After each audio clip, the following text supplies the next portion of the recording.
ఉగాది పండుగ శుభాకాంక్షలు. ఉగాది పచ్చడి తయారు చేసుకోవటం చాలా ఈజీ. ఉగాది పచ్చడిలోకి వేప పువ్వు, మామిడికాయ, కొత్త చింతపండు, బెల్లం, కారం అయితే కారం, ఉప్పు, చిటికెడు ఉప్పు, లేదంటే కాస్త మిరియాల పొడి, అంతేనండి. ఇవన్నీ సిద్ధం చేసుకొని మనకు కావాల్సిన క్వాంటిటీలో వేప పువ్వు శుభ్రంగా రెడీ చేసి పక్కన పెట్టుకోవాలి. బెల్లం మెత్తగా పౌడర్ చేసుకుని తగినంత నీరు పోసుకుని చింతపండు కూడా ఇలా గ్రేవీలాగా సిద్ధం చేసుకోవాలి. 2 స్పూన్స్ బెల్లం పొడి, 2 స్పూన్స్ చింతపండు రసం, మెత్తగా మాగిన అరటిపళ్ళు ఒక 3.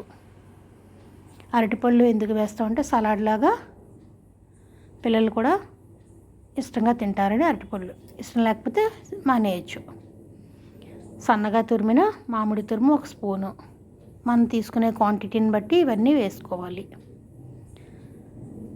బాగా శుభ్రం చేసుకున్న వేపపూత 1 స్పూను, చిటికెడు మిరియాల పొడి లేదంటే చిటికెడు కారం కానీ, చిటికెడు ఉప్పు. నేను కళ్ళుప్పు మిరియాలే వాడుతున్నానండి ఇప్పుడు కూడా. అంతే, అంతా కలిపేసుకుని ఉగాది లక్ష్మికి నైవేద్యంగా సమర్పించి కుటుంబం అంతా షడ్రుచుల్ని పంచుకుంటూ ఆస్వాదించడమే. ఇది మన తెలుగువారి ఉగాది పచ్చడి. ఇది